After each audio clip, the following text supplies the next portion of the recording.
Jadi kalau ada pertanyaan-pertanyaan, kenapa di tanahku terjadi bencana? Apakah alam mulai bosan bersahabat dengan kita? Ataukah Allah memang sudah marah dengan kita yang bangga dengan dosa-dosa? Jangan tanya ke rumput yang bergoyang, tapi tanya kepada Maryam 88. Alhamdulillahi Rabbil Alamin Ar-Rahmanir Rahim. Ikhwana fiddin, a'azakumullah. Saudara-saudara jamaah maghrib Masjid Muhajirin Komplek Delta Cilebut Barat yang dimuliakan Allah, kita masih di bab yang kedua, Kitabut Tauhid, karya Fadilatul Syekh Shalih bin Fauzan Al-Fauzan. Sudah kita sampaikan pasal yang pertama, penjelasan tentang makna tauhid rububiyah dan kefitrahannya serta pengakuan orang-orang musyrik. Pasal yang kedua, penjelasan tentang pengertian kata Ar-Rabb dalam Al-Quran dan As-Sunnah serta pandangan umat yang sesat. Berikut sanggahannya. Ya, sekarang kita di sanggahan terhadap pandangan yang sesat itu. Ya, halaman 32. Setelah kemarin kita sampaikan pengertian Rabb menurut pandangan umat yang sesat, sekarang bagaimana sanggahan Allah terhadap pandangan yang sesat itu. Nah, tentu sanggahan ini berasal dari Al-Quran sebagai rujukan kita. Ada 3 sanggahan yang akan kita paparkan pada malam ini. Nomor A atau nomor 1, sanggahan terhadap para penyembah berhala. Nanti nomor B atau nomor 2, sanggahan terhadap penyembah matahari, rembulan dan bintang gemintang. Dan barulah terakhir nanti sanggahan terhadap penyembah malaikat, penyembah Nabi Isa atas dasar anggapan sebagai anak Allah. Nah, mari kita lihat sanggahan yang pertama. Sanggahan terhadap para penyembah berhala. Fadilatul Syekh menurunkan pertama An-Najm ayat 19 dan 20. An-Najm ayat 19 dan 20. Allah berfirman, A'udzubillahi minasyaitonir rajim. Afara'aitumul Lata wal Uzza wa Manata tsalitsatal ukhra. Maka apakah pantas kalian wahai orang-orang musyrik menganggap Lata dan Uzza dan Manah yang ketiga yang paling terkemudian sebagai anak perempuan Allah? Ya, ini anggapan yang keliru, keyakinan yang batil dari orang-orang musyrik dibantah oleh Allah. Jadi Allah mempertanyakan, pantas nggak kira-kira, wajar nggak kalian wahai orang-orang musyrik mengatakan Lata, Uzza dan Manah sebagai anak perempuan Allah?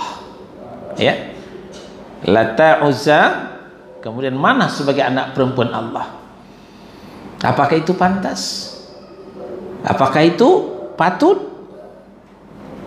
Pertanyaan ini bukan berarti Allah itu tidak tahu, tapi yang dimaksud adalah sebagai bantahan.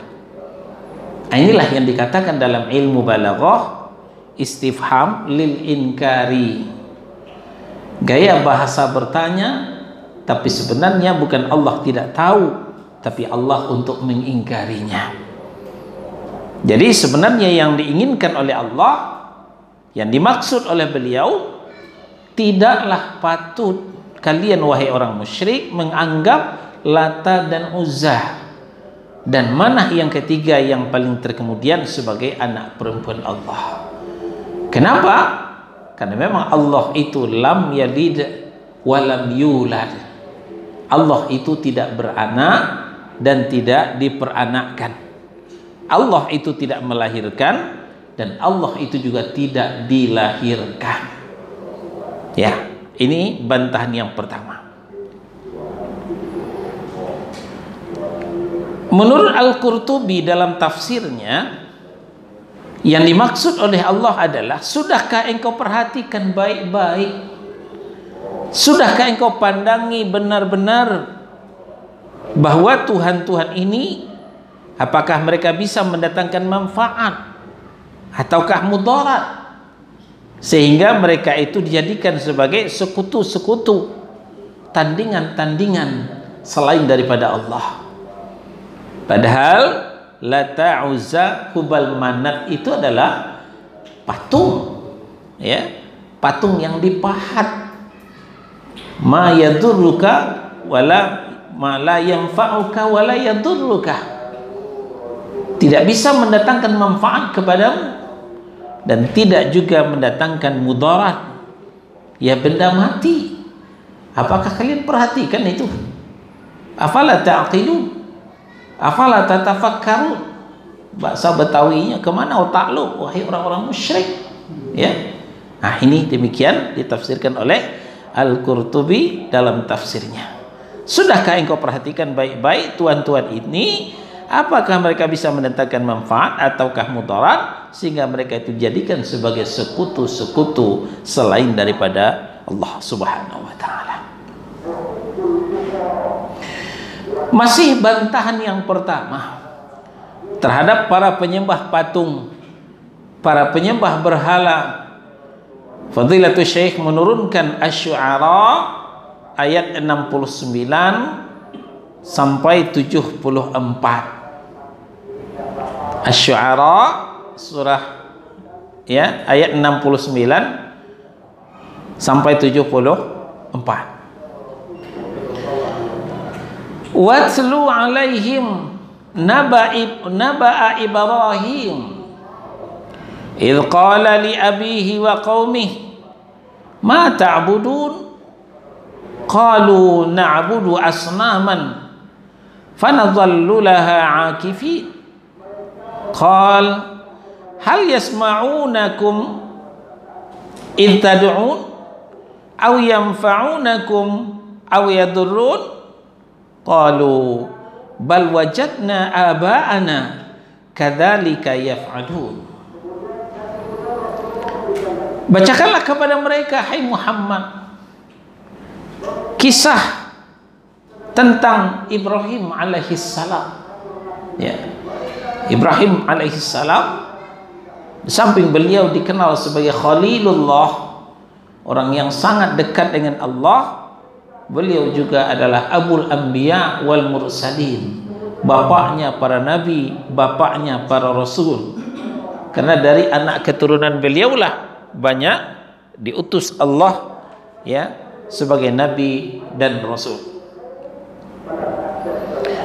Idh qala li abihi wa qaumihi, ingatlah ketika Ibrahim berkata kepada ayahandanya dan kepada kaumnya, ma ta'budun, apa ini yang kalian sembah? Kalian sehat enggak? Kalian normal enggak? Apa ini kalian sembah? Lalu qalu, mereka menjawab, na'budu asnaman fanadhallu laha 'akifin, kami menyembah berhala dan kami senantiasa tekun menyembahnya. Jadi orang ini lugu, Orang ini menjawab apa adanya. Kami menyembah berhala. Ini yang kami tekuni. Ya. Jadi akifin itu adalah tekun. Ya. Kalau kita akifin juga, tekun juga, itu 10 hari terakhir Ramadan biasanya. Ya. Sehingga akifin kita itu disebut dengan i'tikaf. Ya. Kita tinggalkan rumah tangga kita tinggalkan anak istri kita tekun beribadah kepada Allah 10 hari terakhir. Nah, demikian juga orang-orang musyrik. Mereka juga i'tikaf. Ya, mereka juga akifin, tekun menyembah berhala. Ya. Nah, ini diakui oleh mereka. Kami menyembah berhala dan senantiasa kami tekun menyembahnya. Mulailah Nabi Ibrahim menggelitik akal sehat mereka. Biasanya akal sehat itu kalau tidak digelitik suka tidur. Nah, digelitik supaya bangun akal sehat itu. Apa kata Nabi Ibrahim? Hal yasma'unakum idh tad'un? Apakah berhala-berhala yang kalian tekun menyembahnya itu, mereka itu mendengarkan ketika kamu menyerunya, ketika kalian minta kepadanya? Apakah dia mendengarkan permintaan kalian? Au yanfa'unakum au yadurrun? Ataukah berhala-berhala itu dapat memberikan manfaat ataukah mudarat? Dapatkah mereka memberikan manfaat kepadamu atau memberikan mudarat? Nah, di situ orang-orang musyrik tidak bisa menjawab. Bungkam 1000 bahasa, tidak bisa menjawab. Memang berhala itu nggak bisa mendengar kok, tidak bisa mendatangkan manfaat, tidak bisa mendatangkan mudarat. Kenyataan begitu. Lalu bagaimana menjawabnya? Ya, salah-salah, kebodohan kita terbuka di depannya Ibrahim. Nah, akhirnya mereka menjawab, qalu, apa jawaban mereka? Bal wajadna aba'ana kadzalika yaf'alun. Mereka hanya menjawab, bukan karena itu sebenarnya sih, benar sih dia tidak mendengar, benar sih berhala tidak mendatangkan manfaat, tapi sebenarnya kami mendapati dari nenek moyang kami. Nenek moyang kami sudah berbuat kayak begini. Jawaban mereka. Dialog antara orang-orang, antara Nabi Ibrahim alaihissalam dengan orang-orang musyrik ini sama dengan dialog kita dengan saudara-saudara kita yang akifin di batu-batu kuburan, yang tekun bermunajat meminta kepada orang-orang mati. Nah, coba kita tanya kepada teman-teman kita itu, mas-mas, kira-kira Mbah Yai ini mendengar enggak ketika kita minta kepadanya? Kira-kira Mbah Yai yang sudah dikubur ini bisa enggak mendatangkan manfaat? Bisa enggak mendatangkan mudarat? Iya sih, mereka enggak dengar, tapi sudah sejak dulu, sudah sejak Wali Songo malah. Nah, dari Wali Songo disebut-sebut, benar atau enggak Wali Songo mengerjakan seperti itu. Tapi yang jelas dulu nama Wali Songo dijual, ya, untuk menutupi kebodohan yang suka meminta kepada orang mati, yang suka bermunajat di batu kuburan.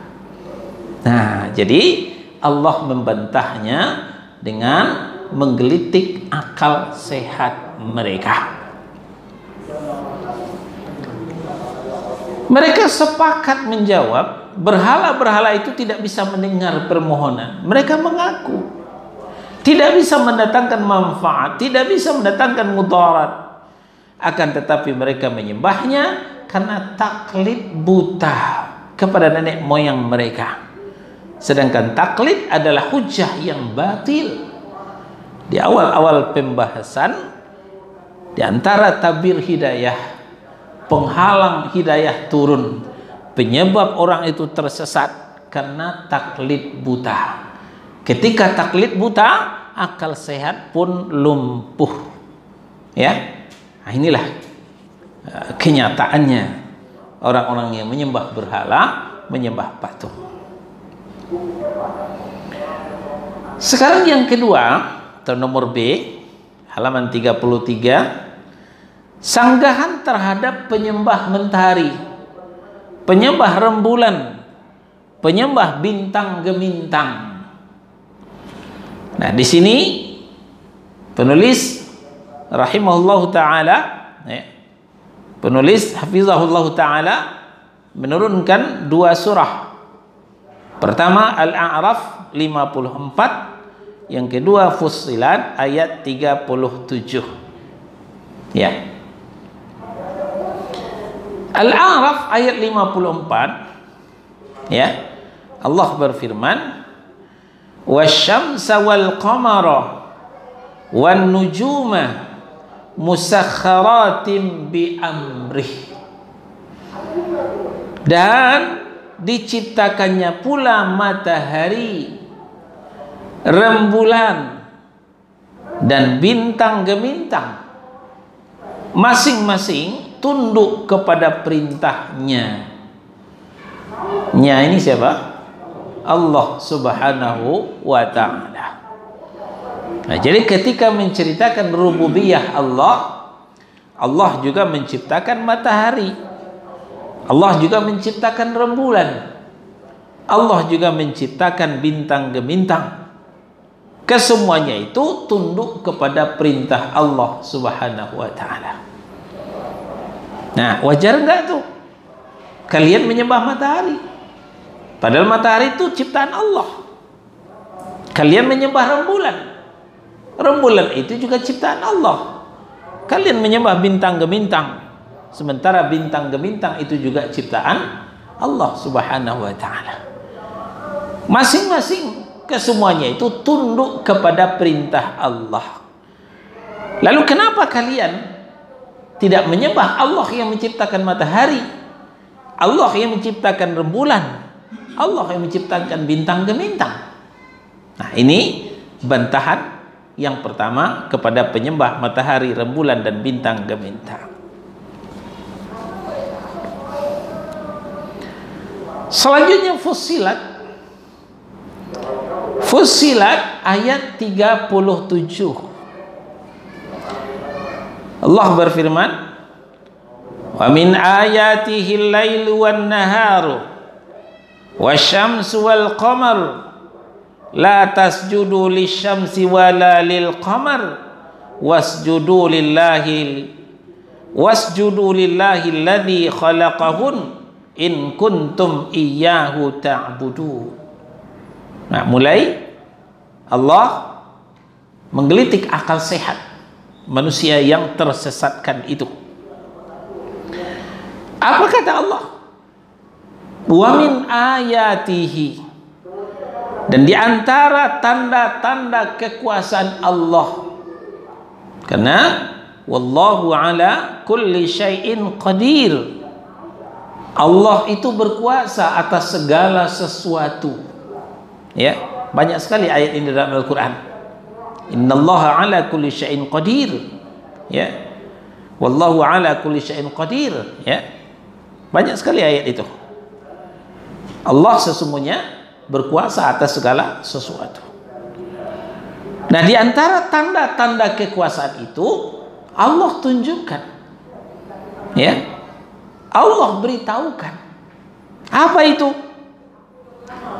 Al-lailu wan-naharu, ialah malam dan siang. Malam untuk istirahat, siang untuk bekerja. Ya, malam yang ditutupi dengan kegelapan, siang yang diterangi oleh matahari. Itu adalah tanda keciptaan Allah, tanda ciptaan Allah. Dan itu akan datang secara bergantian. Sekarang datang malam, Nanti setelah kita sholat subuh, malam itu akan pamit dari kita, maka datanglah siang menggantikannya. Nah, kemudian detik-detik azan maghrib akan berkumandang, siang juga pamitan kepada kita, maka datanglah malam menggantikannya. Begitulah terus menerus, tidak mengenal lelah, tidak mengenal capek, tidak mengenal libur, tidak mengambil cuti, apalagi harpitnas, nggak ada kamusnya dalam siang dan malam. Nah, ini tanda-tanda kekuasaan Allah. Apalagi wasyamsu wal qamaru, di antara tanda-tanda kekuasaan Allah juga adalah matahari untuk menerangi siang. Jadi siang itu tidak akan terang tanpa ada lampu yang menerangi, yaitu matahari. Seluas ini bumi Allah, cukup satu matahari yang meneranginya. Masjid Muhajirin cuman berapa meter? Ya, harus diterangi oleh 4 lampu. Coba mati salah satu, kurang terang. Ya, kurang terang. Tapi bumi Allah cukup diterangi oleh satu matahari.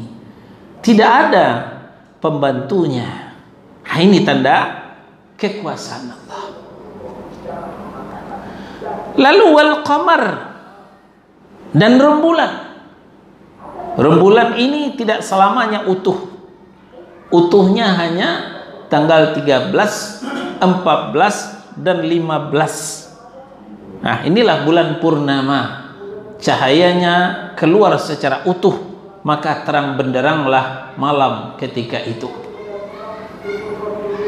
Karena selain 3 hari itu, ya, bulan tidak utuh, cahayanya juga berkurang, maka dibantu oleh bintang gemintang. Dibantu oleh bintang gemintang. Nah, maka 3 hari itu di bulan purnama itu sebagai tanda syukur, maka disunnahkan kepada kita berpuasa. Puasa ayyaumul bid, ya, puasa hari-hari putih namanya. Ya. Nah, ini juga tanda-tanda kekuasaan Allah. Nah, oleh sebab itu, karena matahari dan rembulan dan bintang gemintang semua itu tanda-tanda kekuasaan Allah, maka la tasjudu lisyamsi wala lil qamari. Janganlah kalian sujud kepada matahari, jangan pula sujud kepada rembulan. Wasjudu lillahi alladzi khalaqahun, tapi sujudlah kepada Allah yang telah menciptakan mereka, yang telah menciptakan matahari, yang telah menciptakan rembulan, dan telah menciptakan bintang gemintang itu. Nah, jadi Allah perintahkan kepada kita wasjudu lillah, tapi sujudlah kepada Allah yang telah menciptakan mereka. In kuntum iyyahu ta'budu. Ya, jika kamu hanya kepadanya saja menyembah. Ya, kalau memang kalian mau bertauhid, ya sembahlah Allah yang menciptakan mereka. Jangan sujud kepada matahari, jangan sujud kepada bulan, jangan sujud kepada bintang, kata Allah Subhanahu wa ta'ala. Terakhir, bantahan atau sanggahan terhadap penyembah malaikat dan Nabi Isa atas dasar anggapan sebagai anak Allah. Sanggahan yang ketiga ini, Fadilatul Syekh menurunkan 3 surah. Pertama, surah Al-Mu'minun ayat 91. Yang kedua, Al-An'am ayat 101. Dan yang ketiga, Al-Ikhlas ayat 3 dan 4. Al-Mu'minun ayat 91. Allah berfirman, mattakhadallahu min walad. Allah sekali-kali tidak mempunyai anak. Ya. Kenapa Allah menyanggah begitu? Karena ada di antara orang musyrik menyembah malaikat.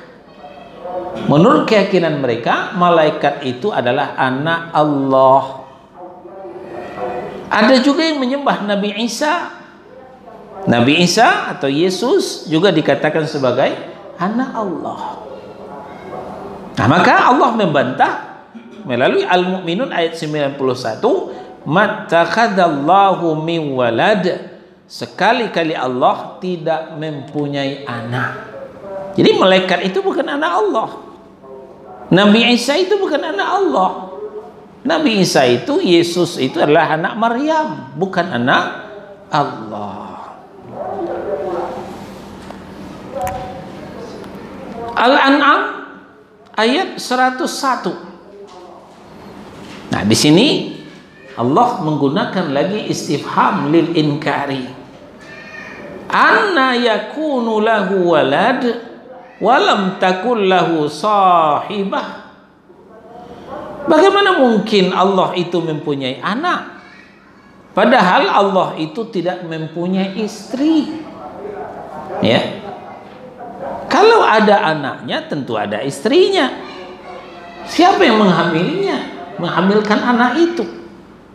Nah, mulai Allah menggelitik akal sehat orang-orang musyrik itu. Nah, ini dipertanyakan Allah. Bagaimana mungkin Allah itu mempunyai anak padahal Allah itu tidak mempunyai istri? Nah, ini bisa bersambung ini pertanyaannya. Ya. Siapa bidan yang membantu persalinan malaikat itu? Ya. Siapa bidannya? Di rumah sakit mana? Akan bersambung pertanyaan ini. Nah, pertanyaan satu aja belum bisa dijawab, apalagi pertanyaan berikutnya. Terakhir, penulis menurunkan Al-Ikhlas. Al-Ikhlas ini lebih dikenal dengan Kulhu, ya. Kulhu, surah Kulhu. Ayat 3, lam yalid wa lam yulad. Allah itu tidak beranak dan tidak diperanakkan.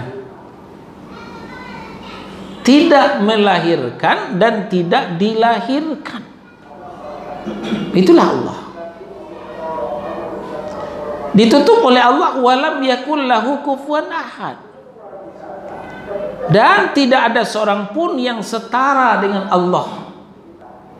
Tidak satu pun yang sama dengan Allah Subhanahu wa ta'ala.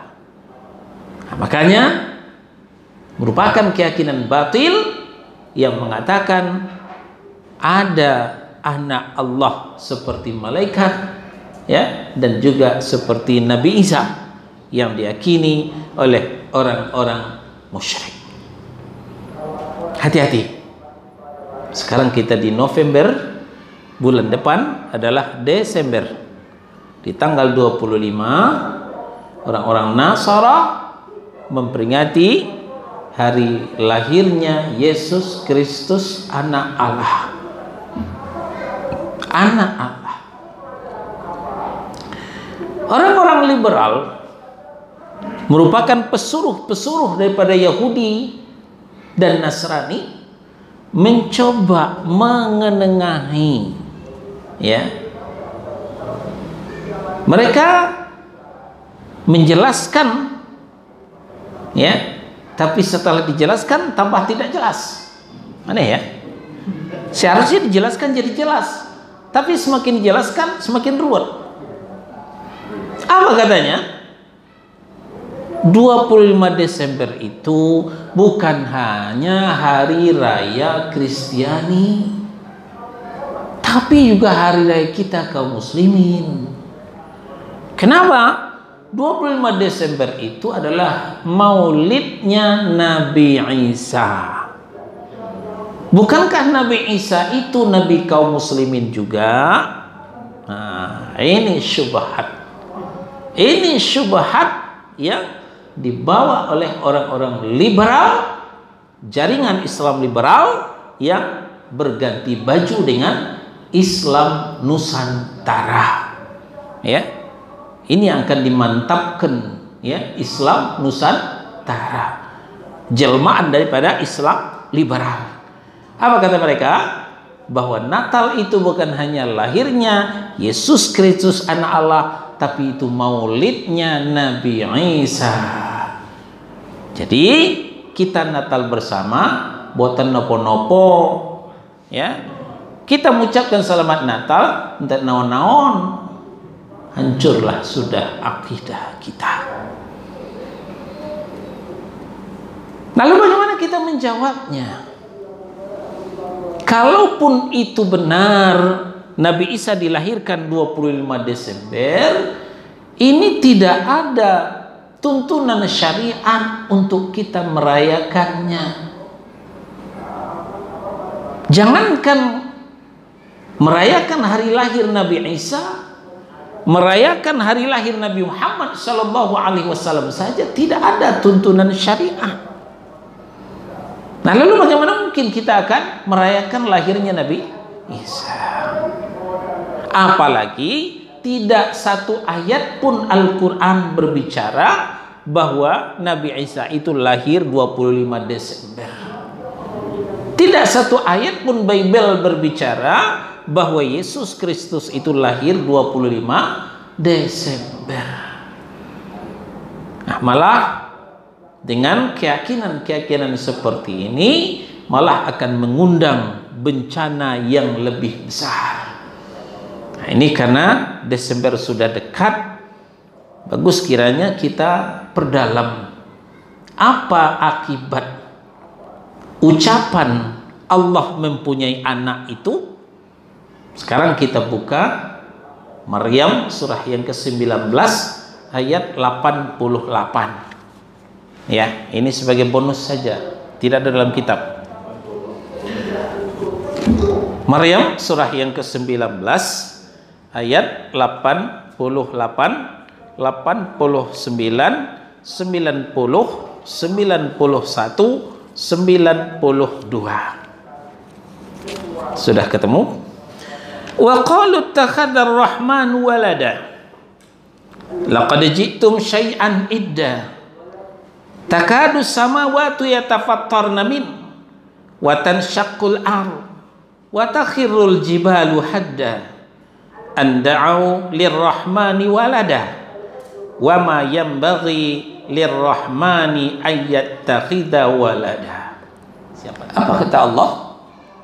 Wa qalu ittakhadha ar-rahmanu walada. Ya, mereka mengatakan Allah yang Rahman mempunyai anak. Mereka yang dimaksud adalah ahlul kitab, al-Yahud wan Nasara, dan juga yang lainnya. Yahudi mengatakan Uzair anak Allah, padahal Uzair itu hanya seorang nabi, tapi dikatakan oleh Yahudi sebagai anak Allah. Berlalu Yahudi, datang Nasrani. Nasrani mengatakan Yesus anak Allah. Ya. Nah, demikian juga malaikat anak Allah. Anggapan-anggapan yang lain. Apa tanggapan Allah terhadap ucapan ini? Ayat 89, laqad ji'tum syai'an idda. Sungguh kalian telah mendatangkan sesuatu hal yang sangat mungkar. Nah, sampai sini saja. Ucapan yang sangat mungkar, pantaskah kita mengucapkan selamat? Ya. Jadi 25 Desember adalah hari lahirnya Yesus Kristus anak Allah. Dengan mengatakan Allah punya anak, itu mengatakan suatu hal yang sangat mungkar. Lalu kita mengucapkan selamat. Bagaimana mungkin ini bisa akan diterima oleh akal sehat? Apa akibat kemungkaran itu? Ayat 90, takadu samawatu yatafattarna min. Hampir saja langit pecah dan bumi terbelah, gunung pun runtuh. Ya. Kenapa? Anda'u lirrahmani walada. Karena mereka telah berani mendakwa Allah yang Rahman mempunyai anak. Padahal 92, wa ma yanbaghi lirrahmani ayyattakhidha walada. Nah, jadi kalau ada pertanyaan-pertanyaan, kenapa di tanahku terjadi bencana? Apakah alam mulai bosan bersahabat dengan kita? Ataukah Allah memang sudah marah dengan kita yang bangga dengan dosa-dosa? Jangan tanya ke rumput yang bergoyang, tapi tanya kepada Maryam 88. Jawabannya di mana? Maryam 88. Di sini terjawab sudah. Orang mengatakan gempa bumi itu karena gejala alamiah. Gak usah terlalu dipikirin. Gejala alamiah bagaimana, Pak? Ya, terjadi pergeseran lempengan-lempengan bumi. Kenapa bergeser, Pak? Akhlak. Kenapa bergeser? Tidak ada jawaban. Nah, di Maryam 88, 89, 90, 91, 92 ini dijawab secara tuntas.